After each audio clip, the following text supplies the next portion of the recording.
Okay, a few things to point out before we get to my picks. I did not mention the Broncos losing to the Lions 42-17 at the beginning of it, and it turns out Mahomes and Andy Reid got fined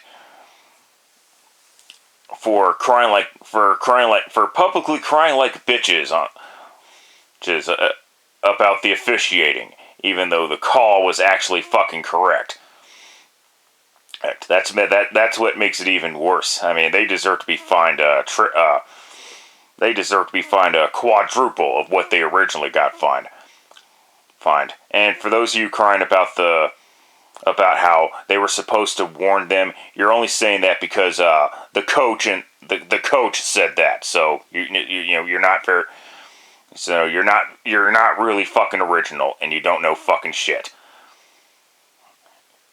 So cry me a fucking river and enjoy the video. Okay, week 15 began with the Raiders beating the fucking shit out of the Chargers 63-21 and ending Brandon Staley's head coaching tenure with the Chargers. It continued with Saturday games with the Bengals beating the Vikings in overtime and the Colts putting the Steelers away again in the late afternoon portion of the triple header. The Broncos and Lions are playing now. Apparently it's 0-0. Oh, but it's time for the rest of your picks. Let's get started, because I don't have time for this bullshit. Giants going on the road to take on the New Orleans Saints. So why the fuck are the Giants winning football games? I get it, you don't want to give up on the season, but I guess Tommy DeVito can be a good backup quarterback, but the Giants have just are pretty much missing out on a potentially good quarterback, unless you want to trade up in the 5th round and give up and mortgage your future like the Panthers did. Yeah. And I don't see that happening. And the Saints, they won. They beat the Panthers, and my mistake. But wow, they even made that a little bit harder than it needed to be. Oh God, do I really care about this game? I don't think so. But take the Saints to win. Bears going on the road to take on the Cleveland Browns. The Bears are now traveling into the mediocrity shit, and they really took advantage of the Lions' undisciplined defense. I mean, a more disciplined defense would be able to find a way to stop Justin Fields from running the football like crazy. And unfortunately for the Bears, they are facing a more disciplined defense with the Cleveland Browns. And I hate to say it, but damn, I think Flacco may have found a home with the Cleveland Browns. It just pisses me off that he couldn't play well with the fucking Broncos, but that's another story for another time. And the excuses are that they didn't have a good team. Well, that's the thing. Flacco can't function without a proper fucking team. Let me rephrase that. Flacco can't function with Flacco needs perfect conditions in order to win, in order to be successful. Well, he's got just about close to perfect conditions with the Cleveland Browns. And wow, for the first time, the Cleveland Browns actually have a strong-armed quarterback. I mean, Flacco has proven he can still sling the football down the field. Now he'll still give you those traditional long pass interceptions, but that's another story for another time. I'll take the Browns, though, because, like I said, the Browns' defense is just a little bit more disciplined at stopping quarterback read option bullshit plays than the Lions are. Next up, Falcons going on the road to take on the Carolina Panthers. Oh, Jesus Christ. I'm gonna pick the Panthers one more time, and then that's pretty much that's pretty much it. Because I don't trust this Falcons team at all on the road. I still don't trust them on the road. I don't care that they won in New York a couple weeks ago. I don't care. Take the Panthers to win, but that's it. Buccaneers going on the road to take on the Green Bay Packers. Green Bay, what the fuck, man? How the fuck are you able to beat the Kansas City Chiefs, beat the Detroit Lions, and yet shit your fucking pants against the Giants? You lost to a rookie fucking quarterback. You do realize that, right? And I get it. This Packers team is young and in some areas inexperienced. So I guess that shit has to happen. But still, Jordan. And yes, Jordan Love still needs to get better at a few things, like accuracy for one thing. But last I checked, I think Rodgers had those types of issues his first season of playing with the Packers. So whatever there. But in any event, of course, the Buccaneers, shockingly enough, have the division lead. I don't think they can maintain that lead though. Take the Packers to defeat the Buccaneers. I know they suffered that retarded hiccup, but I don't see that happening again. Jets going on the road to take on the Dolphins. Oh, Jesus Christ. Dolphins, how the fuck could you? Yeah, you blow a late 2-touchdown lead, or late 13-point lead, whatever the fuck, and ultimately lose the fucking game against the Titans. You also lost to a rookie quarterback. Not just any rookie quarterback, you lost to the Mayo Man. Very fucking wonderful. Bananas and mayonnaise. Fucking great combination there. And last time these two teams met, Tim Boyle was the starting quarterback for the Jets, and I think everybody by now understood what happened in that game, especially at the end of the first fucking half of Black Friday. Dolphins better not hit, but of course, Zach Wilson is the starting quarterback, and he actually played the best game of his career, which is really fucking sad. And even then, he still has things to work on. It's pretty obvious. It's still obvious that Zach Wilson is not the guy, okay? In my opinion, the Jets should need to just hit the reset button and start over. Because it's just not gonna fucking work in 2024 either. If anyone thinks that, well, I don't know what to fucking tell you. Yeah. But don't worry. The Jets aren't going to do that. They're not even gonna fire Nathaniel Hackett, because Aaron Rodgers will throw a fucking massive fucking period fit. And I don't even know who's starting in this game at the quarterback for the Jets. Nor do I give a fuck. Dolphins better defeat the Jets and sweep them. If they lose to them at all, like they did to the Titans, they deserve to lose to the division lead to the Buffalo Bills. Sorry, but fuck out of here. Patriots going on the road. I take that back. They travel back home to face the Kansas City Chiefs. Patriots actually beat the Steelers, scored points on the Steelers. Keep in mind they weren't able to fucking do that the first for like 3 weeks prior to that Thursday night game, or 10, whatever. And the Chiefs lose a tough one to the Buffalo Bills. And of course, everybody's talking about Patrick Mahomes and his crybaby tantrum on that clearly correct offside penalty by Kadarius Toney. Give me a fucking break. If you have to be told at this point in the season, at this point in the late stages of the game, and the late stages of the season for that matter, that you cannot line up past the line of scrimmage, I don't know what the fuck to tell you. Yeah, give me a fucking break. Oh, you don't call that in that situation. Why not? The Chiefs have gotten away with some controversial penalties and no call penalties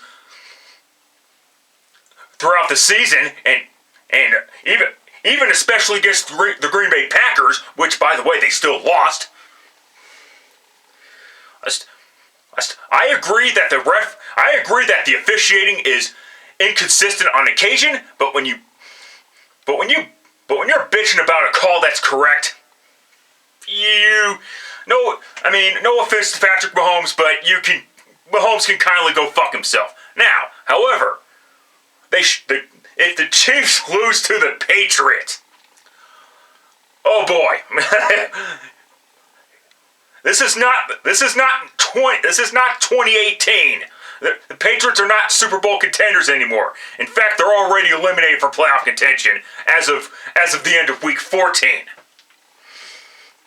So yeah, take the Chiefs to win this game, but yeah, they should be steamrolled. They should be able to steamroll the Patriots.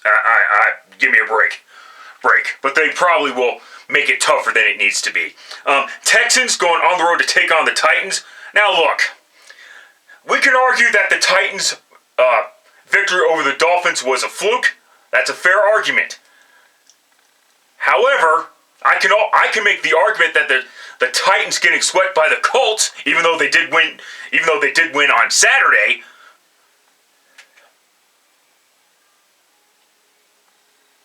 You can make that argument that the Colts sweeping the Titans was also a fluke.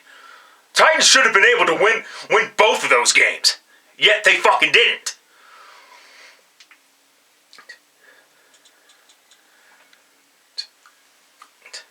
But with that being said, I'll take the Tennessee Titans to defeat the Houston Texans, but yes, I do remember that the Texans and the Titans series over the past couple seasons has always featured the road team winning these games. So, if I'm wrong, so be it, but take the Titans to win. I just think I know some people have said it, but I also think the Texans rather have run out of whatever magic they've had left. But I do like what the Texans are doing, okay? Let's not get things twisted. Late afternoon games. 49ers going on the road to take on the Arizona Cardinals. The Cardinals were on their bye week, I believe. This game scares me a little bit. You gotta put the 49ers on upset alert because everybody's convinced now that the 49ers are the best team in the NFC.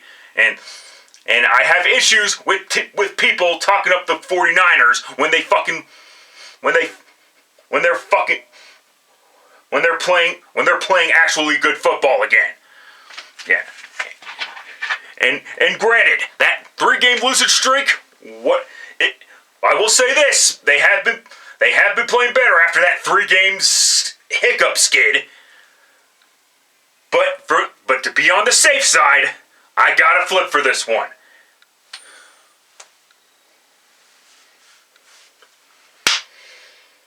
Heads. It landed heads. Fuck. With that being said, I'll take the 49ers to win, but like I said, I don't like the fact that people are talking up the 49ers now. Next up, Commanders going on the road to take on the Los Angeles Rams. Unless some bullshit retardation happens, Rams, end of story, moving on, don't want to talk about this game. Cowboys going on the road to take on the Buffalo Bills.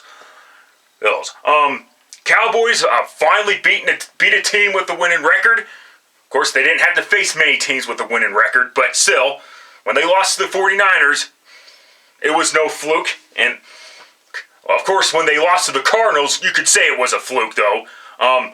But yes, they finally beat the Eagles. But they finally beat a team That's good. To be fair, it's also a given because the Cowboys play the Eagles twice a year. One on the road and one at home. That's usually how shit works. And then you got Buffalo. Say what you want. Say what you want about Buffalo. But they are focused once again, and also to be on the safe side. And I believe this is the only game at the 225 mark, which means it'll be televised nationally.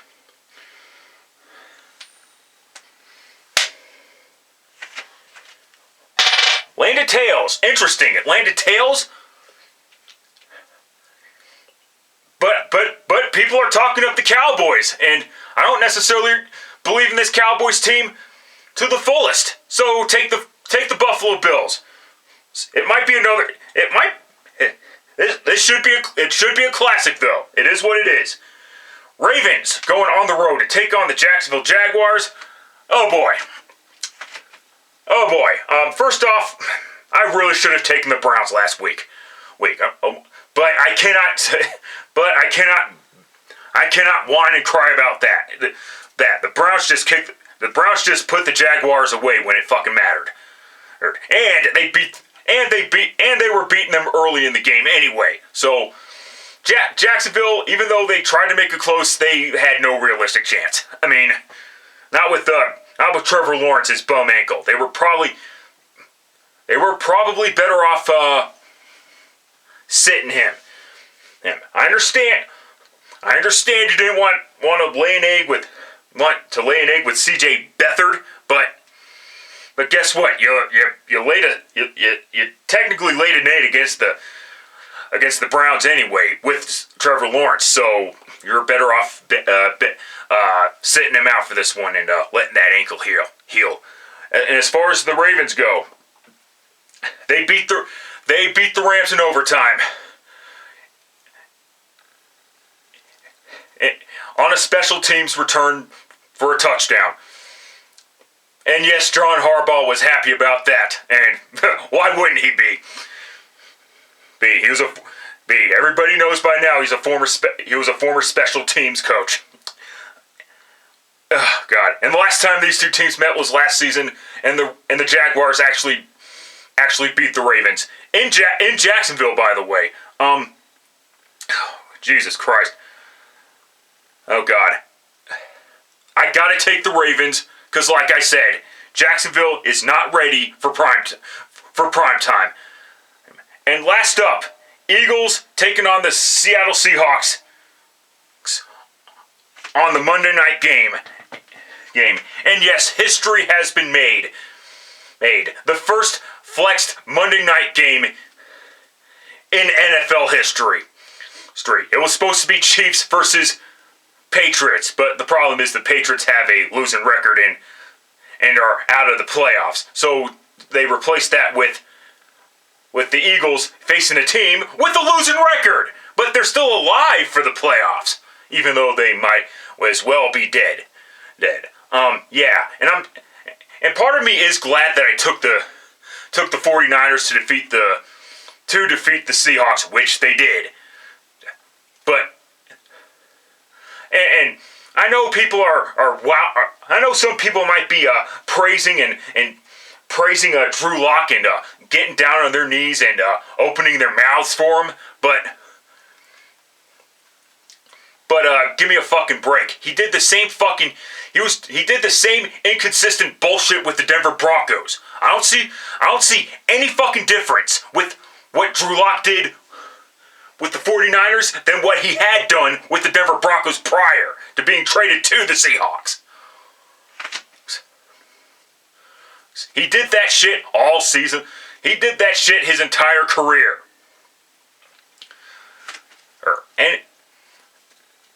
And wow, typical Drew Lock. He makes some good plays. He wows people with his flashy passes, and then he shits his pants by throwing 2 interceptions. And since, granted, one of them was on a 4th down, but he threw a couple of passes that should have been picked off. So I don't want to hear that shit. 2 interceptions. Shit. And the Eagles. It's now gut check time for the Eagles. Do they pull their heads out of their asses and focus, or will the Seahawks pull off the upset and hand Philadelphia their 3rd consecutive loss? Of course, if Dallas wins, and beats the Buffalo Bills, and Philadelphia loses, the Cowboys are in first place, and the Eagles would currently have the 4th seed, I believe. Look. I like Seattle's offense. They have a nice receiving core. They have an underrated tight end group, in my opinion. And they have 2 really good running backs. With an actual franchise quarterback, this Seahawks offense could actually be Super Bowl caliber. However, when you have Geno Smith, when you have quarterbacks like Geno Smith and Drew Lock, and I don't know who's fucking starting, because they're keeping everybody in the dark for obvious reasons. You're only going to be as good at, you can only go as far as you can go, and I know the Seahawks started 5-2 and everything, and that's great, but I honestly don't know what people expected out of this Seahawks team. The biggest issue is their defense. They're young and inexperienced. I mean, granted, give them another year to gel, and maybe they turn that around in a hurry. And of course, also to do that, they need an actual fucking quarterback. Geno Smith, people need to accept this fact. Geno Smith is garbage. Drew Lock's garbage too. In fact, more garbage than Geno Smith, because if that were the case, the Seahawks would not have started Geno Smith beginning in 2022 in the first place. So I apologize for that. Apologize for that long-winded rant. Winded, who fucking cares? Go ahead and take the Philadelphia Eagles to defeat the Seattle Seahawks. Sorry it took too long, but let's see what happens, as always, when the chaos continues. That's it. That's all. Till next time, later, fuckers.